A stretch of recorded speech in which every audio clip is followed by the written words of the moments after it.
Salut, moi c'est Ulrich Chadaé, je suis chef d'une agence de communication et là on est à Lomé avec DJ FMK. C'est la saga cité, ouais. La saga, la cité. En fait j'étais arrivé à un moment de ma vie où c'était soit entreprendre, soit travailler sur quelqu'un. Et après 3 ans d'expérience en entreprise, sincèrement, je n'avais plus la volonté de travailler en entreprise. J'aimais bien ma liberté. Déjà, j'avais les compétences, puisque parallèlement en entreprise, je développais quelques projets avec quelques amis. Donc, parallèlement, je me suis dit, bon, les projets étaient là. Ils ne demandaient qu'à ce que je ne mette plus de temps sur eux. J'ai dit, bah, tentons le coup, hein, qui ne tente rien à rien. C'est vrai que l'entrepreneuriat, c'est pas facile. Moi, je le dis tout le temps, ceux qui veulent l'entendre, c'est difficile. C'est des nuits blanches, c'est du stress, c'est beaucoup de choses. Mais je ne regrette pas parce que j'adore ce que je fais déjà pour commencer. Et si tu n'aimes pas ce que tu fais en tant qu'entrepreneur, tu ne peux pas en fait avancer. Donc ce qui fait que même si à la fin de la journée, je n'ai pas forcément des millions sur mon compte, je suis content parce que je vais dire mais attends, ça c'est moi qui ai fait, ah mais j'ai bossé avec telle entreprise, j'ai bossé avec tel artiste, ainsi de suite. C'est d'abord ça ma fierté. Je pense que c'est difficile partout.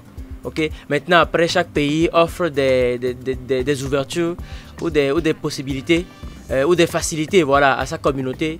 C'est vrai qu'aujourd'hui on est implanté dans quelques pays. Mais le Togo reste la base et dans ces pays, on n'a pas vraiment développé cet aspect d'entreprise. Est-ce qu'on est obligé de passer par la politique? Je pense que non.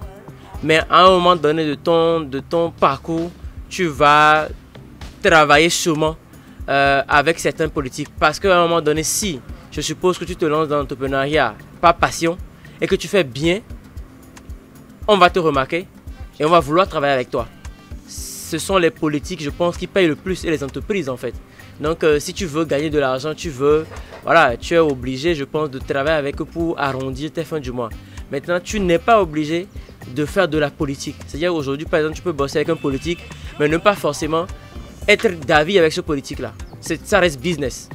J'ai une compétence, ils en ont besoin, je la vends, je suis rémunéré et puis ça s'arrête là-bas. Le niveau où je suis, ou là où je suis aujourd'hui, c'est aussi grâce à la famille ou aux parents.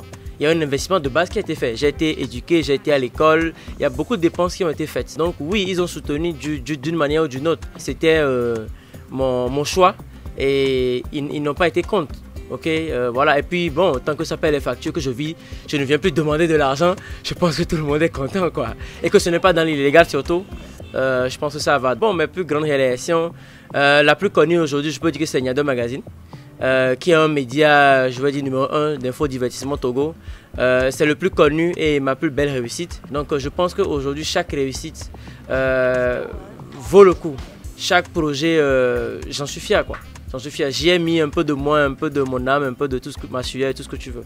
Bah le Ulrich d'aujourd'hui dirait au petit Ulrich qu'il faut s'entourer des bonnes personnes. Ma grande force est mon équipe. Et je pense qu'il y a beaucoup de gens qui me jalousent en fait. J'ai une équipe formidable et je pense que sans cette équipe, je ne serais pas là où je suis. C'est vrai qu'on me voit devant, mais en vrai derrière, il y a toute une armée qui travaille derrière.